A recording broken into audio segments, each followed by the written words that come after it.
ఏం కవితమ్మ ఎడ నేర్చుకున్నావు ఈ అబద్దాలన్నీ? నువ్వు బతుకమ్మ ప్రోగ్రామ్ చేసినావు, జాగృతి పెట్టినామంటే నీ దగ్గరికి రావాలని ఎన్నోసార్లు అనుకున్నాం మేమందరం. నువ్వంటే అభిమానం, అది నీ మీద అభిమానం కాదు, కేసీఆర్ బిడ్డవని అభిమానం మాకు.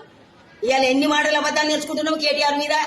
కేటీఆర్ మీద అబద్ధాలు నేర్చుకున్నావు, హరీష్ రావు మీద అబద్ధాలు నేర్చుతున్నావు నువ్వు. కవితమ్మ, నువ్వు నిక్కర కేసులో జైలు పోయినాడు హరీష్ రావు. ఇవాళ మీ అన్న రామన్న హరీష్ రావు లేకపోతే నువ్వు బయటికి రాకపోదు. లాయర్ల చుట్టూ, వకీళ్ల చుట్టూ, ఢిల్లీ చుట్టూ తిరిగి తిరిగి తిరిగి నిన్ను కాపాడింది మీ అన్న, మీ బావ హరీష్ రావు. ఇవాళ కేటీఆర్ కాపాడిండు. కేటీఆర్ ఇట్లా చేసిండు, హరీష్ రావు లంచాలు తినడని చెప్తున్నావా? ఏం మాటలు మాట్లాడుతున్నావు కవితమ్మ నువ్వు? ఇవాళ నువ్వు కేసీఆర్ బిడ్డవు. మీ అయ్యను నువ్వు జైలు పోయినప్పుడు సగం గుంగిపోయాడు, ఇప్పుడు మొత్తం గుంగిపోయాడు. మీ అయ్యకి ఏమన్నా నువ్వు ఏం చేస్తావా? నువ్వు ముఖ్యమంత్రి గెలిచి ఏం చెప్పాల్చుకుంటావు? చాలదా ఉన్నట్టు మీ అన్నను మెప్పించి ఒప్పించి మీ అన్న దగ్గర పాలు పంచుకునేది ఇంటివి. నువ్వు వేరే పార్టీ పెట్టి ఇవన్నీ తెలంగాణ రాష్ట్రాన్ని మీ అన్న పరువు, మీ అయ్య పరువు ఉండబోయి రేవంత్ రెడ్డి పాదాలు ఒకటి పరువు నీవు ఇయ్యాల